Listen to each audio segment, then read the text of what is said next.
Well, dozens of children have been killed and close to 400 injured in the conflict between Israel and Palestine at the moment.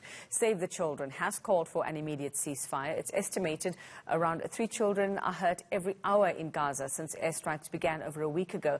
I'll chat now to James Denslow. He's the head of conflict at Save the Children UK for more on the situation in the Middle East at the moment. James, a very good morning. Thanks so much for your time this morning. We're hearing, as we know, at least 80 children killed in less than 10 days. Tens of thousands of children have been displaced, dozens of schools damaged and others being used as emergency shelters at the moment. Surely no issue is worth the loss of life we're seeing at the moment. Yes, I mean, there's some horrible statistics, and behind each of them are the stories of lives not lived, curtailed, and families that will never be the same again. And I think what we would stress is that there is a momentum to these things, a sort of a road of escalation that we must halt, and we hope that UN efforts to do that and the parties to the conflict can really take a step back from the brink because the numbers are already too devastating. And it's a combination of those immediate effects, those children who've been killed, those children who've lost limbs, who are in hospitals right now and may not survive.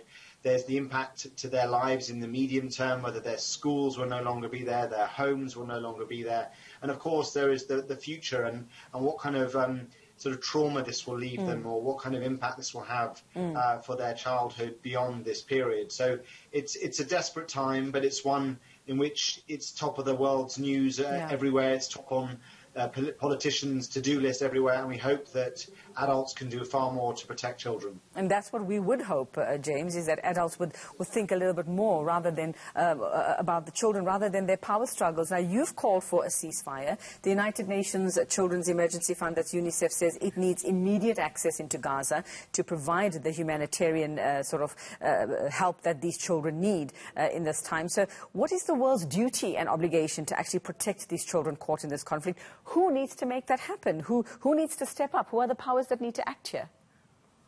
Well, I think there's a huge host of powers that have influence and an ability to affect the situation and make life more tolerable for the children of Gaza and also the children of southern Israel, who several have died from rocket fire from Gaza. I think it's not just a case of this ceasefire, which is incredibly urgent, and a sense of de-escalation away from further violence, more intensive violence. There's obviously been a lot of concern about the threats of a land invasion. But I think humanitarian access is an essential one. We saw a brief window of that yesterday where border crossings into Gaza were open and humanitarian aid was allowed to come in. Unfortunately, violence then escalated and that was shut down. That is absolutely essential. The hospitals in Gaza are running incredibly low on fuel. There is, of course, the fact that there is a large aid-dependent population in that tiny territory with some of the highest population density on the planet. And, of course, the fact that amongst maybe up to 2 million people, half are children. So, of course, the consequences of any negative action in Gaza will always weigh highest on those who are the smallest. So, ultimately, it is, we may have a UN resolution calling for a ceasefire any minute now, which is good news. But of course, what we want to see is no more airstrikes, no more rocket fire, the opening of humanitarian corridors and access into the Strip, and of course a sense of hope for the children who have suffered such a terrible 8 days so far. Is there anything that can be done by force here if that ceasefire doesn't happen, James? Are we possibly looking at evacuating children from affected areas like we saw happening in world wars? Well, again, the access and control of the Gaza's borders is very limited. It's controlled by Israeli-controlled crossing points and Egyptian one. And, of course, what we will see and what we're already seeing is that there will be children who have suffered injuries that can't have the treatment they need in Gaza, a strip that's had a sort of battered healthcare sector for many, many years, and obviously several bouts of quite intensive conflict, the last one being in 2014. So there is an immediate question of children who may lose their eyesight or may lose limbs due to the injuries they've suffered from either direct impact of explosive weapons or the secondary impact of sort of their houses collapsing upon them. We saw a young girl pulled out alive from the rubble a couple of days ago who'd been under the rubble for 7 hours. Unfortunately, she lost her mother and several of her siblings. And these stories, unfortunately, are pretty common because when you have families sort of hiding together, you do often get a single attack tends to wipe the entire family out or large numbers of children at once. So I do get a sense that this is, as I said earlier, an issue of huge urgency for the international community. But ultimately, if we talk in a week's time and we're now talking about 100+ children killed as opposed to the terrible numbers that already exist, then clearly the international community has failed. Yeah, definitely. I think that's exactly what we would gauge from that. And just looking at the numbers, James, I mean, we're looking at last count, and this is something, figures coming through from hours ago, at least 30,000 children we're talking about being displaced. We're looking at around 250,000 that need help, that need mental protective services as well. And we're looking at schools that have been damaged. We're looking at schools being used as shelters now. I mean, let's look at the long-term impact. You mentioned some of this a little earlier, but let's look at, yes, of course, we may have a ceasefire. This might stop now, but their suffering is not going to end anytime soon. Exactly, and the schools are not only closed, as you say, they're being used for internal displacement, and this is in a strip of land that is predominantly made up of refugee communities, people who've already suffered from displacement historically.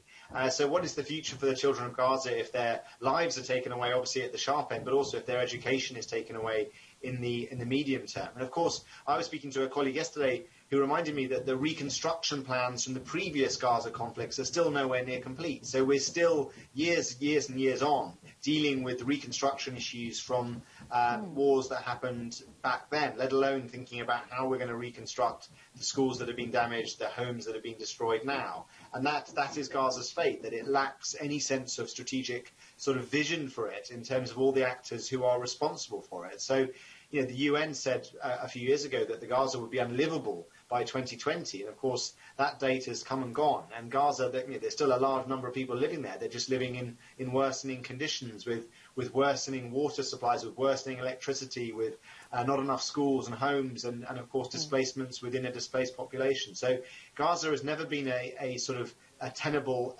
sort of project as such, and there needs, hopefully, I guess one of the positives or silver linings that could come from this, and it's a huge if, is that people realise that and kind of chart out a sense of a future, so that the children in Gaza can really see themselves sort of having the opportunities that children elsewhere have. Already, they're already I suppose, at the bottom of that pit at the moment, and it's a long climb. And like we say, the world's powers need to stop talking. They need to start doing. Thanks very much. That's James Denslow from Save the Children. More